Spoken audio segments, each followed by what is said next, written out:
Então, é mais ou menos isso que eu estou trabalhando hoje em dia. Como uma introdução, a Dani me falou que vocês estão, né, mais da metade do curso, né? Já estão finalizando aí quase, né? Já estão do meio para o final. Então, algumas noções, algumas aulas de alguns termos, imagino que vocês já conheçam, mas eu vou falando aqui para vocês darem uma recordada. As frutas e hortaliças, elas se deterioram muito rápido após a colheita, então não adianta muito a gente pensar só em tecnologias lá no campo, pensar em gastos enormes com irrigação, com tratos culturais, e depois essa vida pós-colheita dessas frutas e dessas hortaliças, elas serem diminuídas. Então não adianta eu gastar milhões com testes genéticos, com campo, sendo que lá no final essa nossa fruta, essa nossa hortaliça não vai durar. Aqui no Brasil a gente tem um problema muito sério, que é o transporte, né? O transporte, a comercialização no Brasil. Eu sempre falo em aula que o ideal é que todo essa colheita, esse transporte, armazenamento fosse de maneira refrigerada, né? Mas a gente sabe que aqui não funciona muito bem aqui no Brasil, né? Funciona para algumas cadeias, como flores, né? E a gente não come flor, pelo menos não a maioria delas, né? Mas para frutas e hortaliças mesmo, a gente vê caminhões ainda, né? Tem uma lei, acho que, se não me engano, de 2017, que os caminhões agora eles têm que ser lonados, né? Eles têm que ter lona para circular nas estradas. Imaginem os pés de alface, né? Com uma lona, né, grossa em cima e caminhando por essas estradas horrorosas que a gente tem por aí, né? Então, a gente tem muitos desafios aí, né?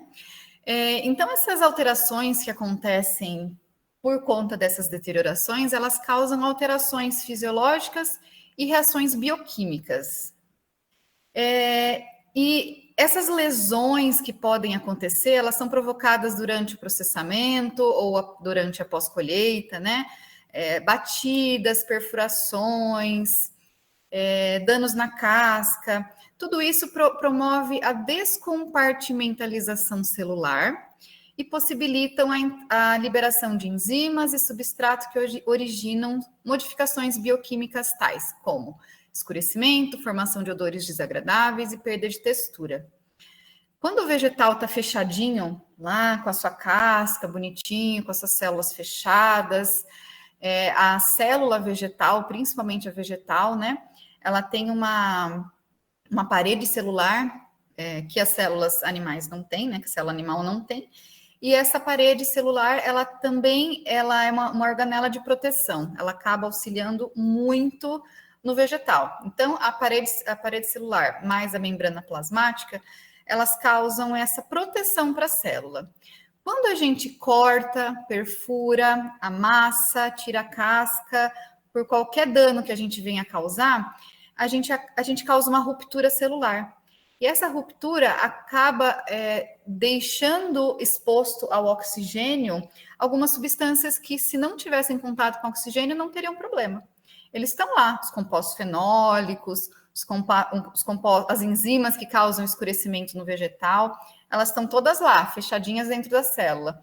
A partir do momento que a gente causa um dano, a gente expõe ao oxigênio, aí elas oxidam. Né? Se não tiver oxigênio, elas não vão oxidar. Então, mais no final da aula, a gente vai falar um pouquinho sobre a oxidação, né? E por que ocorre, quem são essas enzimas e por que elas causam esses danos. Os frutos, eles apresentam 3 fases fisiológicas, isso é discutível, tem professor que fala que são 4 ou são 5, mas isso é discutível, tá? Eu vou falar de 3, mas a gente vai incluir mais algumas ali no meio. Essas fases fisiológicas são crescimento, a maturação, e dentro da maturação a maturidade fisiológica e a senescência. O amadurecimento, ele está dentro da fase final de maturação, e é sobre o amadurecimento, principalmente sobre o amadurecimento, que a gente vai falar hoje, tá? Ele é o principal aqui da nossa conversa. Esse amadurecimento, ele acontece para deixar os produtos mais atrativos, porque só quando uma fruta está madura, ela vai ter um cheiro agradável, um cheiro atrativo, ela vai ter uma coloração mais agradável, mais atrativa, um sabor, um aroma, uma textura. Então, o produto, durante o amadurecimento, ele vai ter algumas alterações que vão causar todos esses benefícios para ele. E por que eles ficam atrativos? Será que é para ficarem bons para a gente consumir? A gente é muito presunçoso de pensar assim, né? A gente não pode ser tão presunçoso, não podemos ser tão presunçosos assim. Na verdade, os frutos ficam mais atrativos para os animais que vêm comer esse fruto e acabam pegando a semente e fazendo a disseminação. Claro que nós também fazemos parte dessa cadeia, né? Mas todos os outros animais que se beneficiam disso e pegam as sementes para fazer a dispersão, tá? Então é por isso que eles desenvolvem essas características atrativas, essas características organolépticas, né? A gente usa bastante esse termo, acredito que vocês também. Dentro das principais alterações que vão acontecendo, eu vou destacar algumas aqui, a gente vai falar devagarzinho sobre todas elas. Textura, então o fruto fica mais mole. A aparência, então principalmente a cor, o brilho, então o que vai acontecendo com a coloração, o que vai acontecendo com o sabor, de onde vem o açúcar dos vegetais, né? De onde vem o açúcar das frutas, que a gente percebe muita diferença quando consome uma banana mais verde, de uma banana mais madura, de uma banana mais passada. A gente percebe que existe muita diferença entre esses tipos de produto. E para a gente tentar entender um pouquinho, acredito que vocês já viram essas teorias,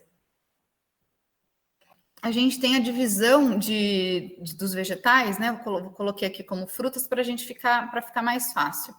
A gente tem 2 padrões respiratórios nos vegetais, que são os padrões dos frutos climatéricos e dos frutos não climatéricos. Eu vou ler rapidinho, vou só explicar rapidinho, depois vocês ficam com o material. Os frutos climatéricos são aqueles que apresentam uma alta atividade respiratória, então eles respiram muito, e eles apresentam um pico nessa atividade respiratória. Em que momento acontece esse pico? Não sei. Cada vegetal acontece em um momento. Alguns vegetais, 2 dias depois de colhido, 3 dias depois de colhido, 5 dias depois de colhido. E a amplitude desse pico, né, se ele é mais pronunciado ou se ele é mais suave, depende de cada vegetal que a gente esteja trabalhando. E além desse pico respiratório, né, por que eu estou falando disso? O que tem a ver com vocês que são futuros nutricionistas, a gente saber pico climatérico ou pico de atividade respiratória? A gente tem que entender que quando a gente trabalha com uma banana, com um caqui, com abacate, com mamão, esses frutos são altamente perecíveis. E esses vegetais, eles amadurecem depois de colhidos. Então, quando a mãe da gente, né, ou até a gente faz isso, né, compra um mamão e risca, né, passa a faca no mamão. Quando a gente faz isso, a gente está causando um estresse no vegetal. E ele vai começar a liberar em maior quantidade um hormônio chamado etileno, que é um hormônio do amadurecimento. E esse vegetal vai amadurecer mais rápido. Para esse tipo de vegetal, que são os vegetais climatéricos, isso funciona. Para os outros vegetais que são não climatéricos, isso não funciona. Então, a gente tem um outro grupo aqui, que são as frutas não climatéricas. Essas frutas não climatéricas e os vegetais não climatéricos, que aqui também entram as folhosas, então todas as folhosas também entram aqui, tá? Alface, repolho, entra tudo aqui também. Esses frutos, eles apresentam uma baixa taxa respiratória, então é baixa e constante durante todo o período até a sua morte.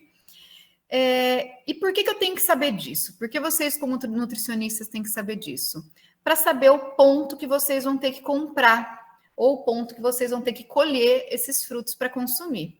Para esse tipo de vegetal, a gente não pode comprá-lo muito verde, porque eles não vão amadurecer depois que a gente colhe, tá? Então, além deles terem uma taxa respiratória muito baixa, eles não amadurecem depois de colhidos.